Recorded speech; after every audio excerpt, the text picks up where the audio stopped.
continuação do nosso curso Comportamento de Contaminantes Orgânicos em Meio Ambiente Subterrâneo. Essa é a nossa aula de número 31 e hoje nós vamos apresentar mais aprofundadamente os conceitos de imbibição e drenagem, com foco em drenagem.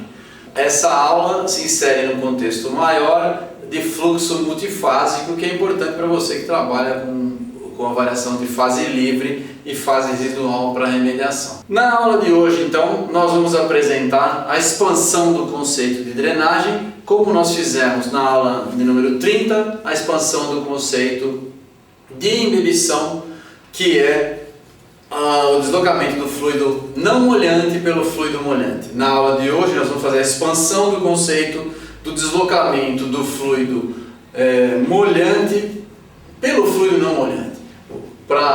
Para que isso fique claro novamente, nós temos duas situações de campo muito simples e muito comuns onde isso acontece. O deslocamento do fluido molhante pelo não molhante pode ocorrer quando nós temos uma variação sazonal do nível d'água. O nível d'água está baixando após um período de seca prolongado, e aqui em cima, na zona não saturada, nós temos ar. Aqui na zona saturada nós temos água, e a água está sendo deslocada pelo ar, o fluido não molhante deslocando o fluido molhante. Isso é drenagem.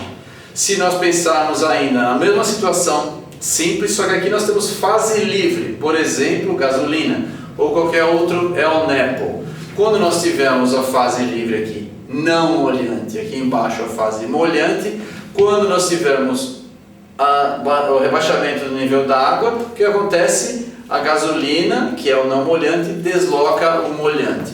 Nós sabemos pelas aulas anteriores que o fluido não molhante prefere os poros maiores. Então ele vai ter um caminho distinto do caminho que seguiria o fluido molhante. Quando o fluido não molhante desloca o molhante, então ele segue os poros maiores. Nós temos aqui uma simulação extremamente interessante. Aqui são os poros de entrada, todos de tamanho definido, poros relativamente menores. Todos os pontos pretos correspondem a grãos do meio poroso e os outros espaços em vermelho ao meio poroso em si. O fluido vermelho, no mesmo tipo de legenda, no mesmo tipo de material que nós usamos nas simulações anteriores, ele corresponde ao fluido molhante. O fluido azul ao não molhante. Então nós vamos ter uma invasão de fluido azul e ele vai deslocar o molhante. Vamos passar a animação inicialmente e a partir da animação depois vocês observem e nós explicamos em detalhe. Vejam o fluido não molhante está deslocando o molhante. É fácil de nós percebermos quem é o fluido não molhante pelo menisco. O menisco define a molhabilidade, certo? Então esse aqui o vermelho é o fluido molhante. Vejam vocês que o fluido não molhante atingiu esses poros aqui embaixo. Como esses poros são pequenos, ele está com dificuldade para invadir. Por isso ele invade poros maiores aqui para cima. Ele não consegue invadir.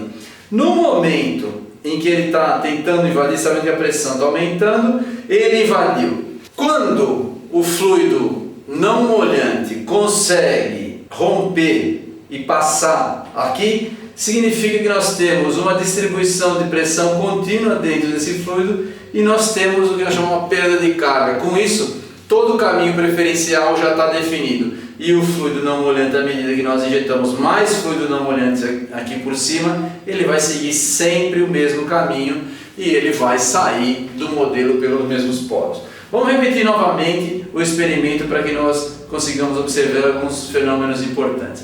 Veja que interessante como os poros maiores são invadidos preferencialmente.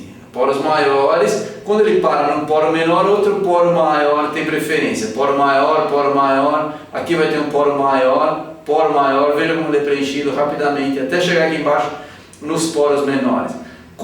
Enquanto isso ele continua preenchendo. Eventualmente aqui vai poder continuar invadindo, por quê? Porque quando abaixo virar poros menores, pode ter um maior percurso lá por cima.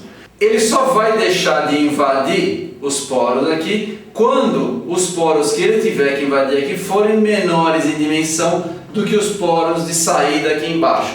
Quando ele for menor, como o fluido não molhante tem preferência pelos poros maiores, ele deixa de invadir. Com isso, nós temos o fim da invasão de fluido não molhante. Por quê? Vamos repetir novamente o conceito. Ele vai escolhendo dentro da sua miríade de poros os poros que são maiores. Lá embaixo, no fim do nosso meio poroso, aqui na saída, nós temos poros todos de dimensões fixas. Os poros de dimensões fixas tendem a ser de aproximadamente um pouquinho maiores do que os menores poros dentro do meio poroso para facilitar a nossa simulação. O que acontece? Ele começa a deslocar, ele invade preferencialmente, como vocês viram na simulação, preferencialmente ele invade todos os poros maiores primeiro. E aí ele vai progressivamente invadindo poros menores. Como que acontece isso? Porque externamente eu tenho que ajustar a pressão na minha simulação para que ele invada. É importante eu lembrar a vocês que quando eu estou fazendo a minha invasão por embebição, a embebição é um processo natural. É o molhante que tende a invadir porque ele tem a preferência da molhabilidade. Nesse caso ele não tem preferência da molhabilidade, ele só vai invadir se eu fizer uma pressão externa que faça ele vencer essa preferência da molhabilidade do fluido molhante. Com isso, o que eu vou fazendo? Eu faço, quando o fluido deixou de invadir, eu faço o quê? Eu aumento um pouquinho a minha pressão externa para que ele consiga invadir poros que anteriormente ele não estava invadindo. E aí, quando eu não consigo andar mais com o fluido, eu aumento mais um pouquinho, ele passa a invadir poros um pouquinho menores. Por quê? Porque a pressão capilar exercida pelo não molhante não estava deixando ele invadir. Eu tenho que fazer uma pressão externa suficientemente grande para que ela vença a resistência oferecida pela pressão capilar do não molhante. Com isso, a gente consegue fazer então a invasão do não molhante, deslocando o molhante. E o que nós vemos aqui nessa figura é uma grande formação de fluido molhante deixado para trás, que nós chamamos de água imóvel ou irredutível. Com isso, nós finalizamos a explicação maior, num ambiente maior, da drenagem.